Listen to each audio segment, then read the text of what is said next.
à mes amis, à mes ennemis, aux bourgeois qui s'ennuient, pas à un pompeux professeur de littérature, ni à un académicien. Mon public est ceux qui me ressemblent, amateurs de Nietzsche ou de Gogol, travestis entre l'art et l'écrit, évidence qu'il faille aimer Éric Satie. Le texte commence en cette phrase. La ponctuation est parfois étrange.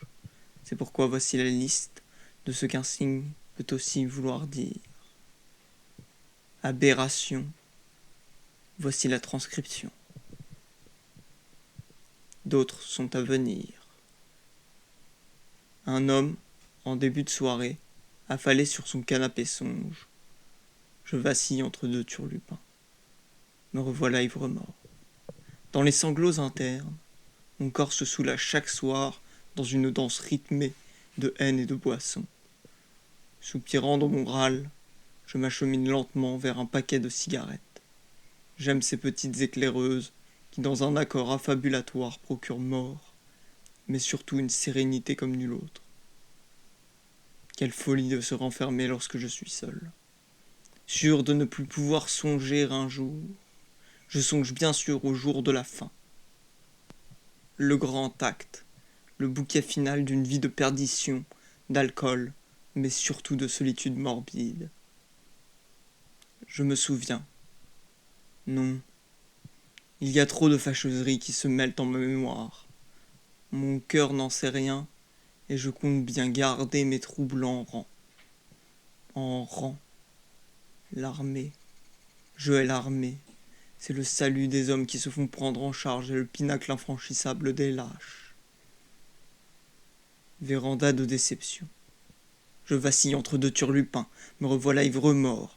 Ventriloque à espoir tue, un téléphone grésille dans le noir. Le grand acte, le bouquet final d'une vie de perdition, d'alcool, mais surtout de solitude morbide. Célébrons ensemble, mesdames et messieurs, la mort de l'ennui, le paradis exquis des soliloques torrides de nos âmes, des images putrides se gravant à nos mémoires dans les partitions d'un ballet de mensonges. Emmuré, ce texte n'a pas de sens, semble-t-il. Farouche condensation de mots emmurés. Emmurés. Lueur électrisante, froide comme une étoile éteinte. Un cerf. L'art de la formule est vaniteux. Je vois des yeux sur des bouts de papier froissés. Les grandes joies se gardent à 20 heures pour un renouvellement de l'absurde, la commodité du répétant qui ne verra jamais son apogée. Le chant des non-morts accuse cruellement ma non-vie. Se laisser aller au-devant d'une montagne de tristesse pour y gravir lentement chaque étape, puis glisser, puis tomber, puis revenir. On revient toujours. Mais qui sont ces ons qui n'ont pas de son? Un cerf. On n'a pas sa place. Voici donc sa seule exécution. En faire un martyr dans un passage désavoué. Mantra. On à répéter par 5.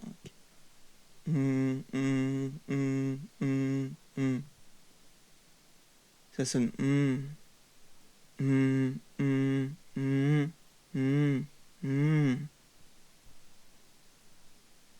C'est si triste. Un texte d'une bête blessée, qui plus est si la bête s'est écorchée par elle-même. La bêtise revient à un égo, qui lui aussi retourne aux entrailles de la fureur. La bête peut toujours blâmer, aux grandes âmes des rois qui se plaignent dans un château, après s'en être retournés d'un exploit, d'avoir par là franchi des montagnes abruptes, le cœur et le corps se trouvent un nouveau précipice pour y forger une gloire vaine. Le manque, encore le manque. De t'avoir perdu pour ne t'avoir plus. J'ai vu des hommes se perdre dans le manque, crucifiés par lui, puis transpercés par la perte de repères que procure le manque de manque. Le manque est la seule envie qui me manque quand je n'en ai plus. Vouloir manquer plus, c'est vouloir vivre sans limite. C'est être éternel. Par-delà l'éternel, il n'y a plus rien. C'est pourquoi ma sagesse me pousse vers le manque. Le manque me satisfait autant qu'il me crispe. Le manque attire le mal terré au fond du cœur. Le manque pousse le saint dans la démence, si bien que le manque peut réincarner. Il fabrique une expérience d'un plan sain à une confusion monstrueuse.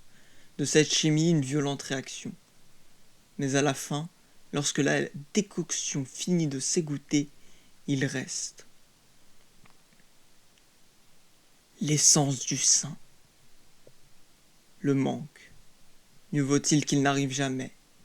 Si la fin semble heureuse, le chaos propagé dans le sillon du manque parvient le plus souvent à détruire la solide antichambre de l'être, celle de son amour.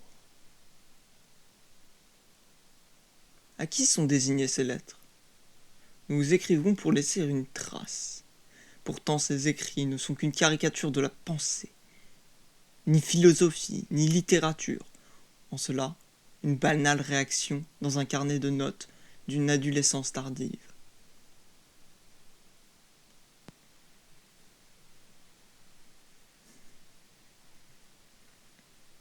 J'aime le bruit des avions qui passent au-dessus des villes dans la nuit. C'est lourd et paisible. D'un autre temps, ceci eût paru comme divin. Oui, j'aime les caresses de l'air et le frémissement des basses fréquences. Ces sons si humains. Insère.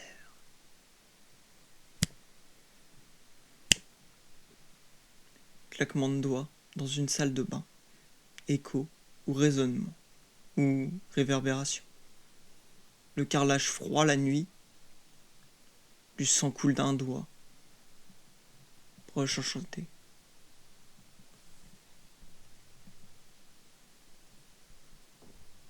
Lorsque la nature émet des sons aigus, ce sont ses chants.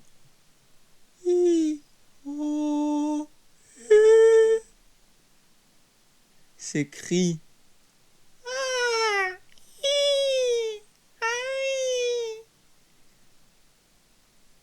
Le ruissellement de l'eau sur la pierre.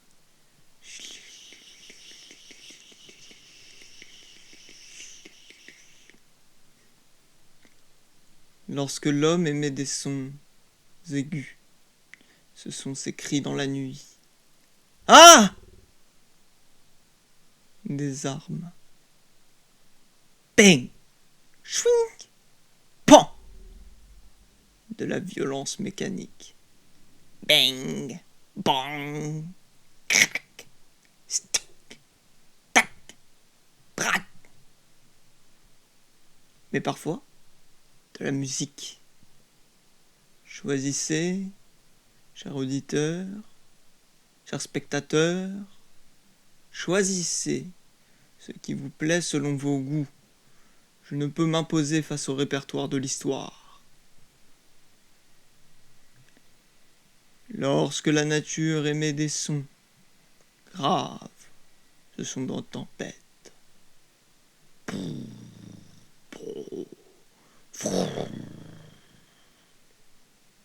Des tremblements.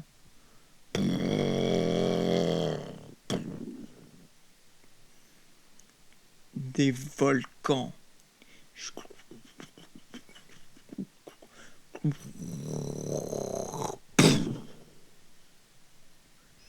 Un pachyderme qui s'effondre.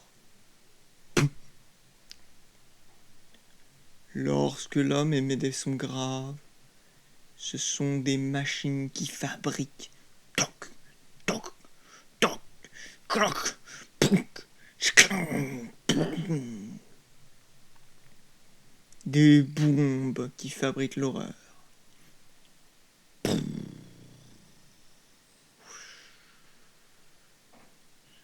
Et parfois des notes de violoncelle. J'impose ici Yo-Yo Ma, suite pour violoncelle, inspirée par Jean-Sébastien Bach. Sans respect aucun, pour le fond comme pour la forme. Le paraître subjugue le réel. D'un homme ivre-mort, voici les pensées. Tout est faux. L'homme n'est ni ivre ni triste. Seul non plus. À l'envers du décor se déroule une pièce plus dramatique. Le spectateur contemple ce qui se joue devant lui pour oublier le drame constant de son existence. Tout cela n'est pas très profond. On se moque de vous, et vous ne riez pas. Triste sire, vous seriez outré de comprendre que du cirque dont vous regardez l'élégante mascarade se trouve dans l'œil de la caméra qui vous filme.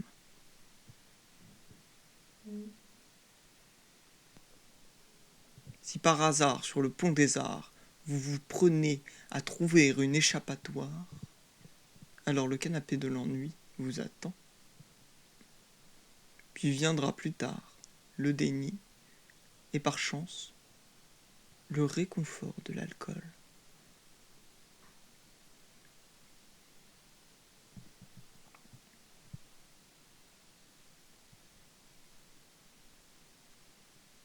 Je rêve de matière qui se décompose en glitch, une esthétique d'internet dansant en tandem avec les courbes et les couleurs de Saint-Phal. Un mouvement de peintre qui prend vie. Les insomnies proviennent de ces rêves trop clairvoyants. Leur puissance narrative éveille l'envie de fabriquer, comme nature insatiable, passage du temps.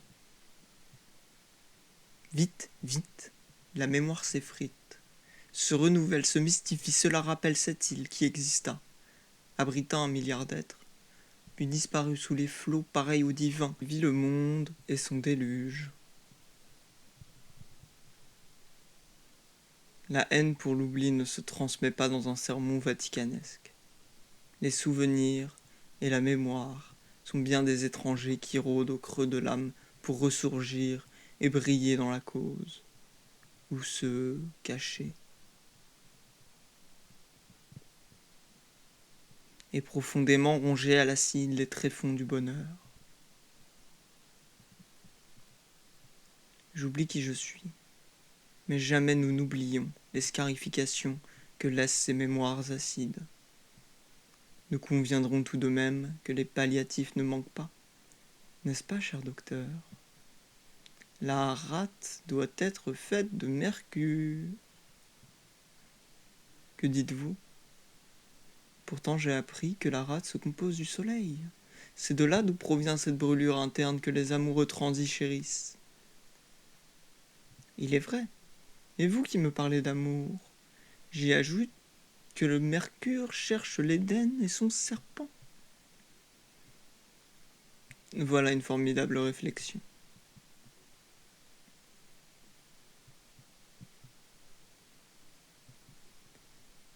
La solitude s'empare donc de la connaissance. Seul, je n'ai rien appris, si ce n'est à ressasser les vérités que j'eusse acquises en groupe. La solitude est bien une voleuse de temps et de connaissances. Mon téléphone se suffit-il comme palliatif de ma claustration? Les perfides insulaires nomment les téléphones avec écran éteint ou en veille les miroirs sombres.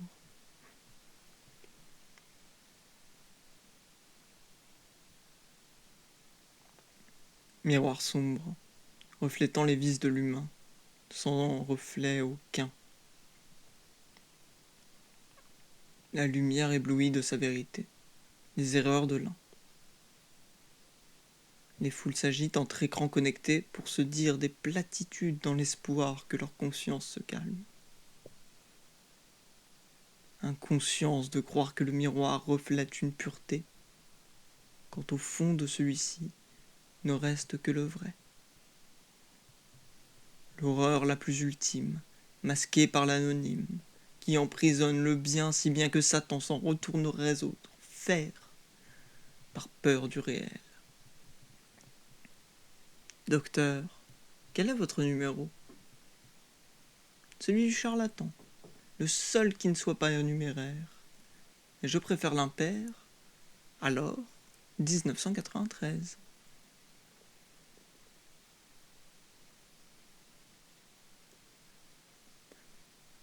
Les sensations intermédiaires me poussent à ramper dans l'exégèse du moi. Mollement, entre deux strates d'envie, aucunement fâché, je surnage dans un flot de compromission. Traverser le domaine dans l'angoisse, pour se contempler. Rien ne reste, si ce n'est la négation. Un éternel retour au refus, à la peur.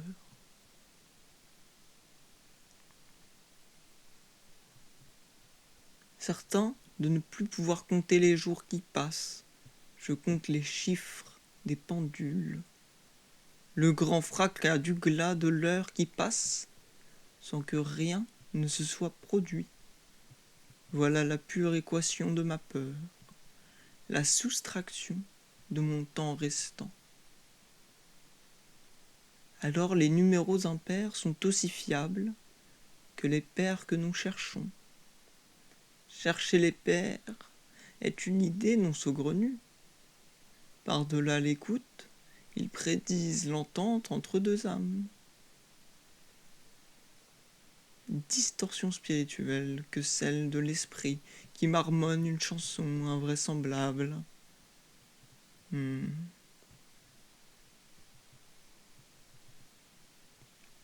est bête. La pensée humaine se prend dans le filet des caricatures du divin, cherchant sans relâche la solution unique dans un marasme de miasmes internes. Les vers pourrissant les fruits sont moins subtils que les vers pourrissant l'esprit. Retour de l'inféconde oisiveté, des nuits endiablées, des remords tant attendus par le chercheur de bonne aventure. Aventure de nuit pour oiseaux de proie. Plus les frissons sont grandiloquents, plus la honte de ne pas avoir franchi le cap se rapproche.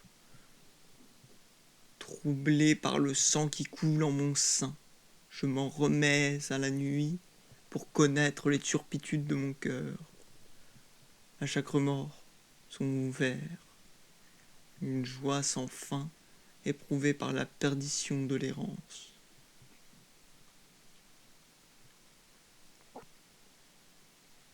Un grand mur me fait face, il éclaire dans l'obscurité. Un rappel de Clémence qui entend le bruit du silence.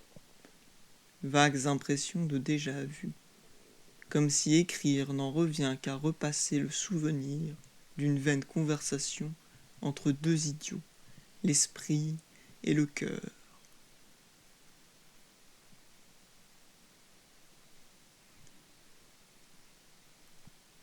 Manger, boire, un film d'Audiard, écrit d'un père, vision d'un fils, le tout dans des pellicules outrageantes, d'époque trop lointaine, film sur satin, en LED, images thérapeutiques et continues.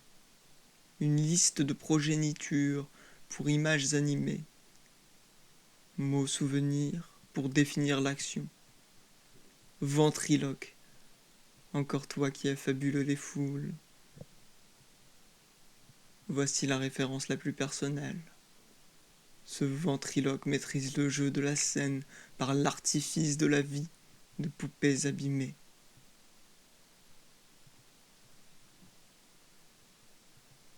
Somnambulant dans mes pensées, je me retrouve. Depuis longtemps je suis parti, et le fugace voyage m'a pris de court. Il n'y a rien de plus insupportable que le bruit.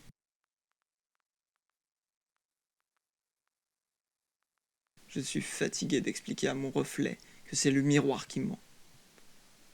On en parla de longues heures déjà.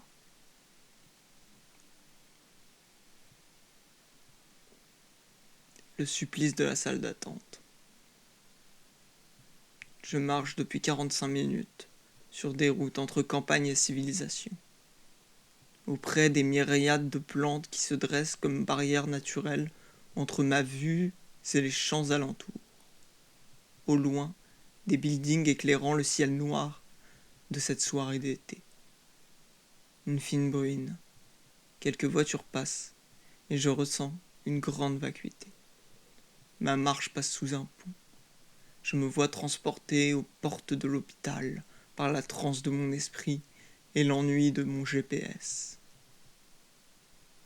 Personne ne me comprend. Les moustiques par hordes me tracassent. Docteur, pourquoi ces souvenirs semblent-ils se mêler à mes chimères? Comme la pitié, la divination est à écarter, pour garder la tourmente d'un amalgame des rêves dans un surplus de mémoire.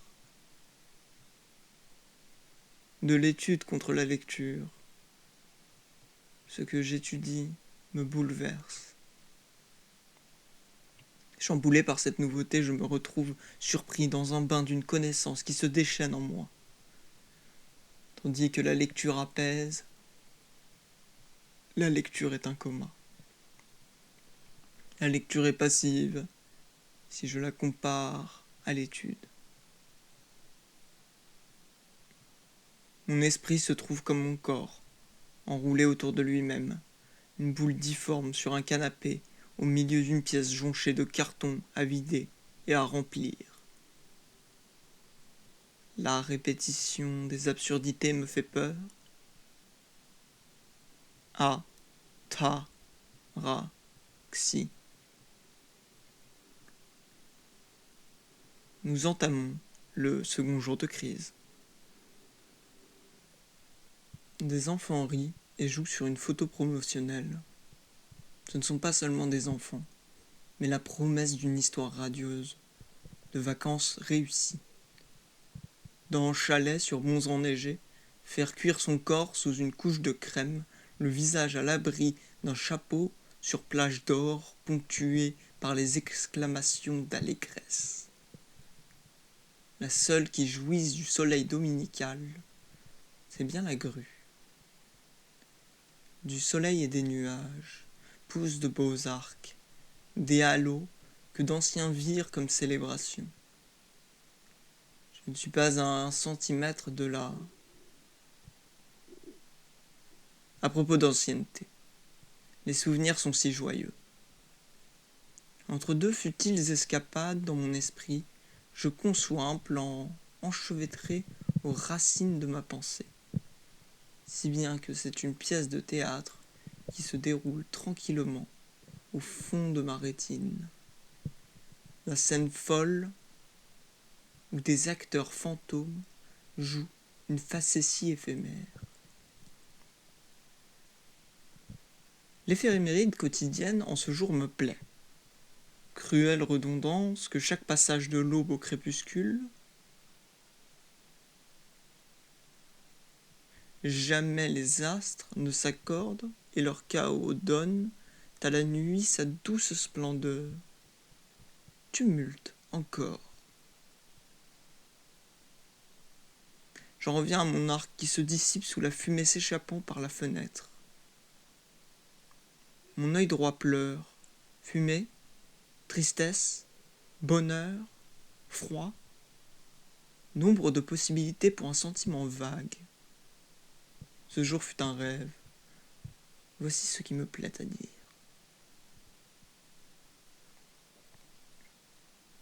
L'ouverture à la démence. Je crie si fort que ma gorge brûle. Après plusieurs minutes d'intenses éloges, ma voix ne semble plus la même. Je recommence. Je recommence jusqu'à ce que mes cordes vocales soient si usées qu'elles refusent les sons. Le calme est donc ainsi revenu. Pour saturer l'espace comme mon esprit sature, je retourne chaque meuble, chaque objet. Une transe me pousse. Frénésie, accord, dissonance. Suis-je dérangé ou est-ce l'ordre qui se meut en moi?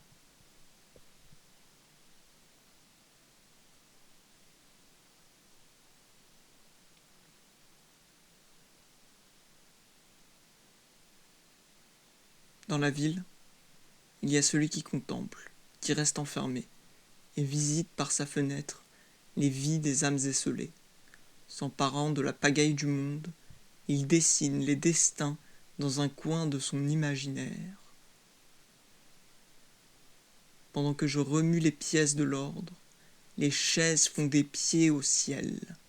Le canapé couché plutôt que celui sur lequel l'on se couche. À la fenêtre, des inconnus qui vadrouillent, comme le théâtre des feuilles que j'eus la chance de voir virevolter dans une enfance désormais lointaine.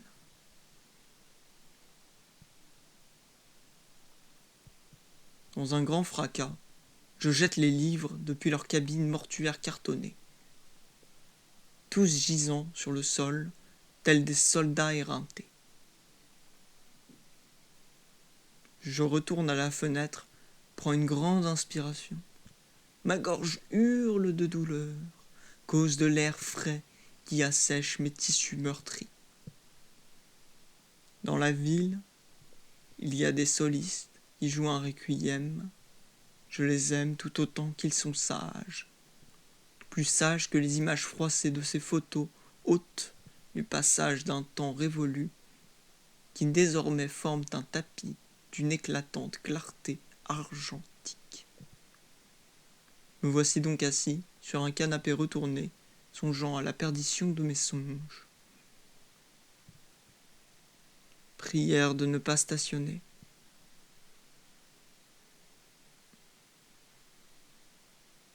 Voir ci-dessous la date limite de consommation.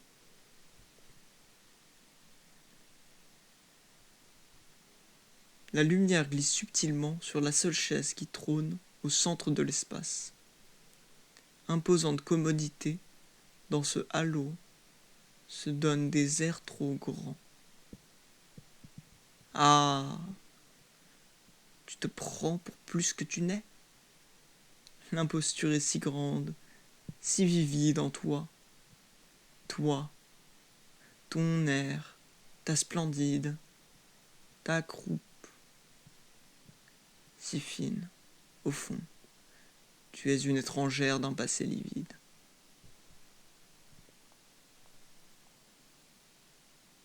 Voilà. Voilà ce que représentent les objets qui ne se soumettent pas au chaos. Ils se parent de la fourrure la plus chère, d'un animal éteint que seul le chasseur qui a vu et rapporté peut se targuer de connaître la plus véritable existence. Voici ta fourrure, chaise de malheur. Tu es une tempête de calme et tu me désobéis. Pourquoi je me sens si seul? Je dois cesser de refuser l'appel.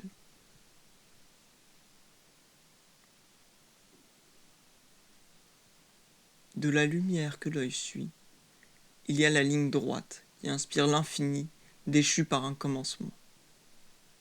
La ligne qui dirige l'astre le plus clair, le second soleil.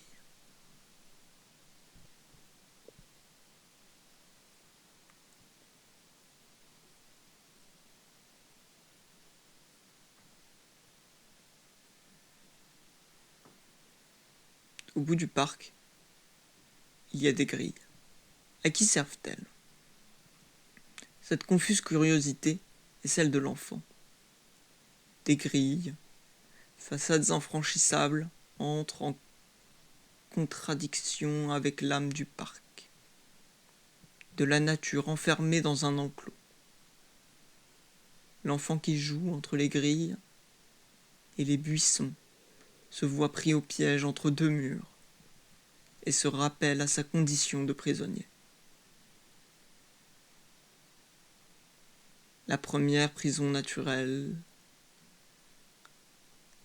celle de l'insurmontable réalité qui dit que seuls les oiseaux peuvent voler librement. La seconde prison, qui lui a appris que surmonter chaque étape n'apporte qu'une nouvelle terre d'exploration faite d'étapes plus complexes. Son but, vaincre les deux prisons, l'âme et le tangible.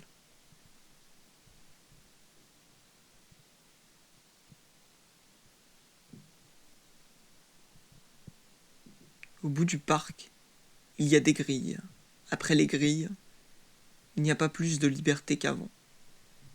Pourtant, l'accomplissement dans le franchissement de la grille par l'enfant, sans passer par une porte ou un chemin prédéterminé, est un aboutissement plus grand que son existence même. Dans cet instant fugace, l'enfant profite de son accomplissement, tout comme celui qui eût éprouvé le bonheur de l'ouvrage bien réalisé lors de la construction des grilles, sans avoir imaginé la portée métaphysique de cela. Le parc est toujours ensoleillé quand je le regarde. Parce que les jours de pluie, je ne m'accommode que du béton.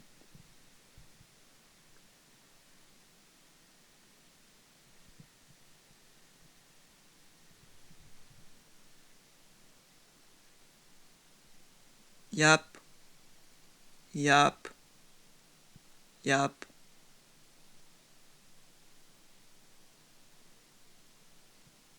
Le plafond constelle, dansant de luz et de murky.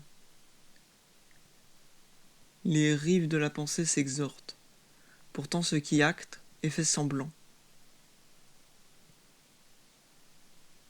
Un cynique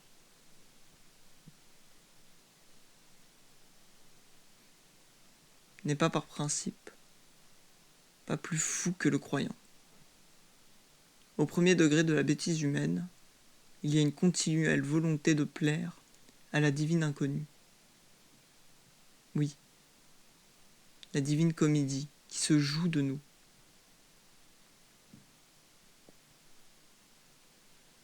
Croire subtilement ou croire en sursaut.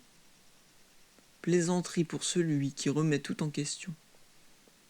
Pauvre sottise, qui marrelle de générations à la suite. J'en finis par croire, croyance dans un ego qui valide sa contrariété. Et si l'un passe le fer à l'annulaire de l'un, je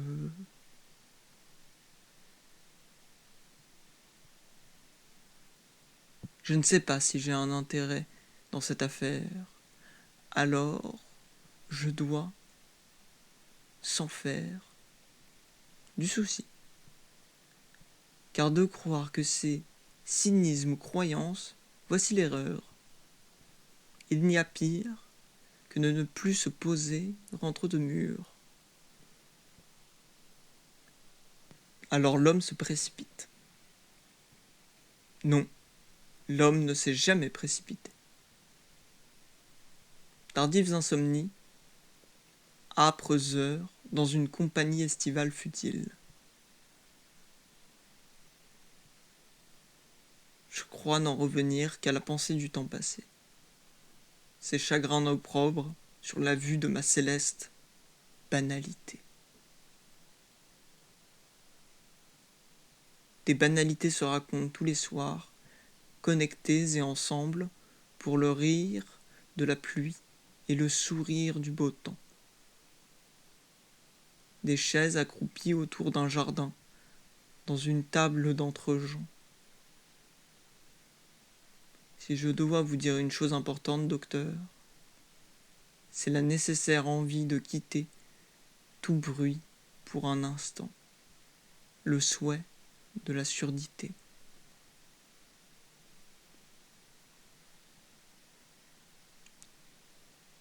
Absurde.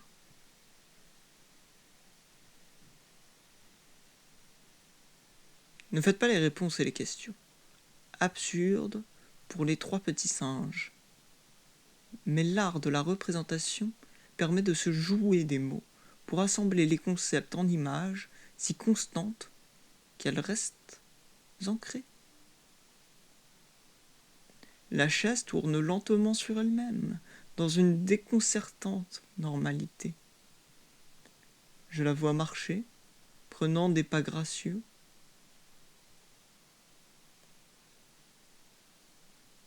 Se déroule dans une danse que nul ne m'a gratifiée. Ton baiser au goût de ciel s'évanouit.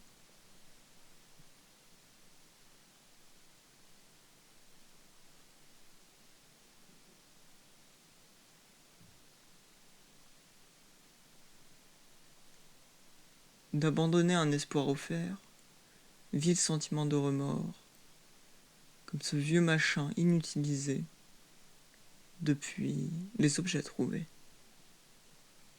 L'offre ne se concède pas à la moindre once d'envie. Parallèlement, cela façonne une rareté marchande.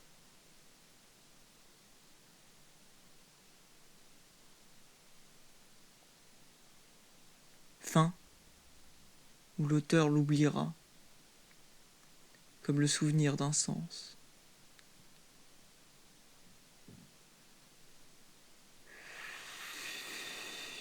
Fil de pensées relativement absurdes, se projetant du théorique au concret.